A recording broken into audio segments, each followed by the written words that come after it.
It's week 8, and it's 49ers versus Cowboys.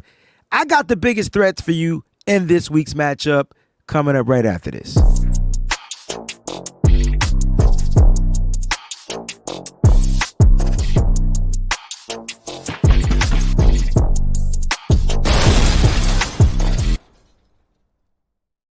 What's going on, 49er faithful? It's your boy, the WayneBreezie. You already know what time it is, so let's go ahead and touch down.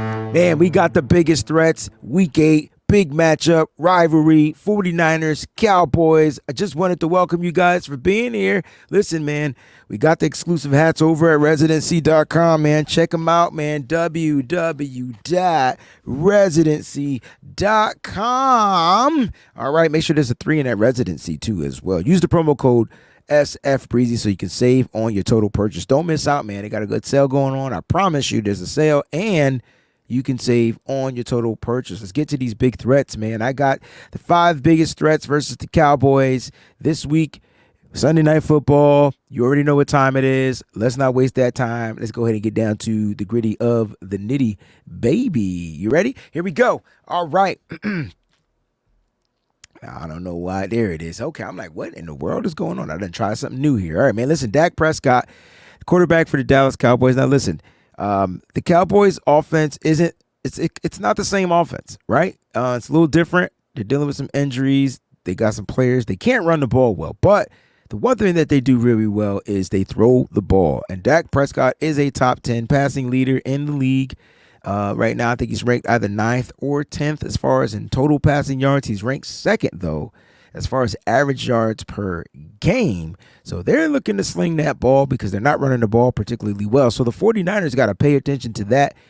They have to figure out also how to, neutralize him if he decides to take off and scramble outside the pocket or upside or up in the rushing lanes if his receivers are being covered down the field. So the 49ers can't just ease off the gas here with Dak Prescott. They're going to have to bring him down to the ground if they're getting pressure. They're going to also have to make sure they're containing outside there on the edge. Do not allow Dak Prescott to get around the edges and bust up for big explosive plays down the field. So look, the Niners got their job cut in. I know it's Dak Prescott. We understand that he's going to be due for about an interception or two in just about every game, but he also throws for almost 280 yards every game, as well as some touchdowns. So he is a gunslinger. He is today's modern, in my opinion, Brett Favre. He's going to throw the ball, period, end of discussion. Whether they can run it or not, he's throwing the ball. So the Niners got to pay attention to Dak Prescott. Don't let him out of their sight. Speaking of Dak Prescott, this is who he's going to be looking to get the ball to. He's going to be looking to get the ball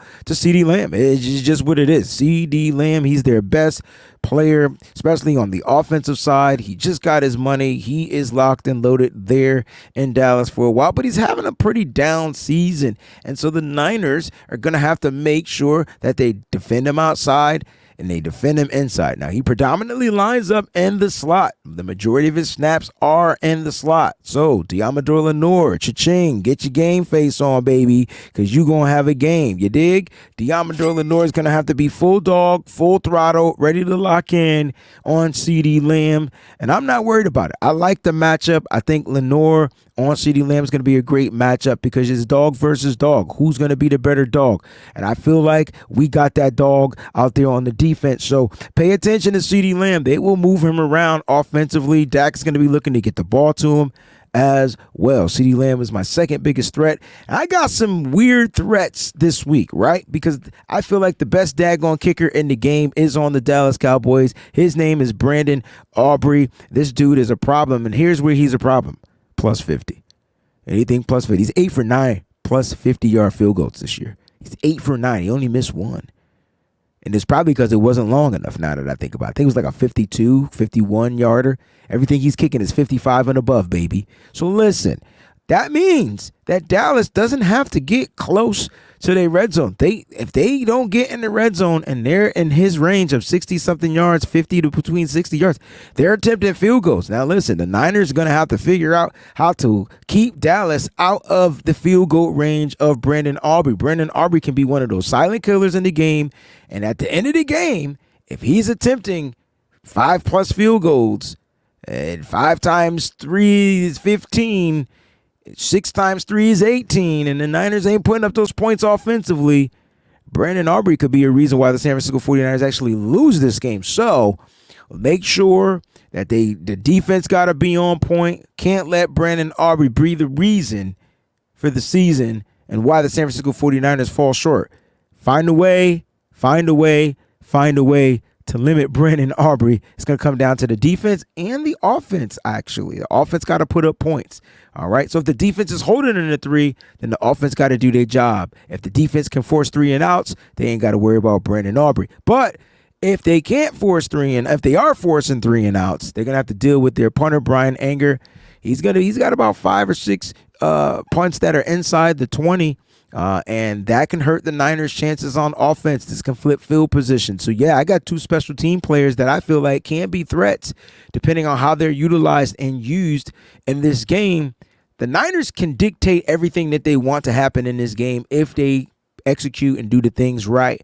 But they don't want to allow Bryan Anger coming in there flipping field position, and every time the Niners get the ball, it's down on the 1-yard line, the 5-yard line, the 10-yard line. The Niners got to figure out a way to make sure that that is a non-factor. And they could do that for sure by A, scoring touchdowns, right?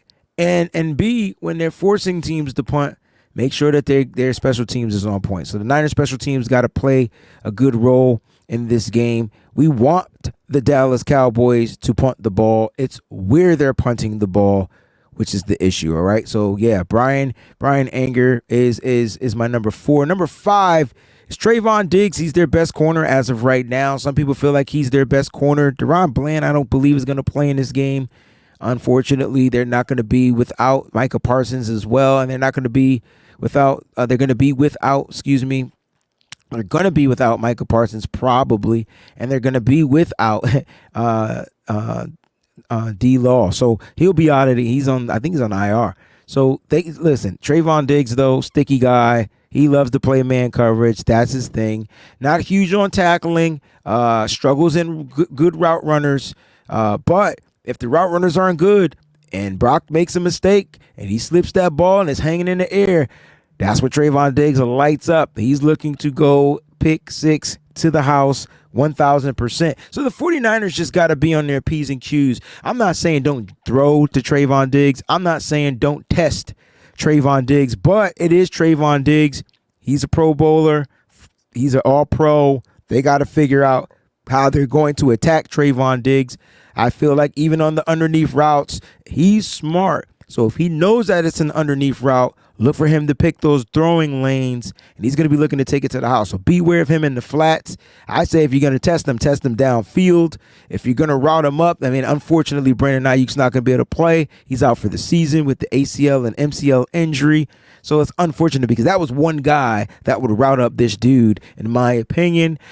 Look, if the wide receivers can't get going, or if the wide receivers are doing what they need to do and taking him out of the game, I expect George Kittle to have a big game. All right, so look, Trevon Diggs is my number 5. Bryan Anger is my number 4. Brandon Aubrey is my number 3. Number 2, CeeDee Lamb. Number 1 will be Dak Prescott. Let me know what you guys think in the comment section. Who is the biggest threat from the Dallas Cowboys for the San Francisco 49ers? If it's a guy I did not have on my list, feel free to leave it in the comment section. Don't forget to hit that like button. Make sure you subscribe to the channel. Please subscribe to the channel and let everybody know. Listen, subscribe to the WayneBreezie. All right. I appreciate it. Love you guys. Stay up. Keep it faithful to the Bay. Until next week, baby. When we're on a bye week, we can sip some Mai Tais and chill for a second. We out.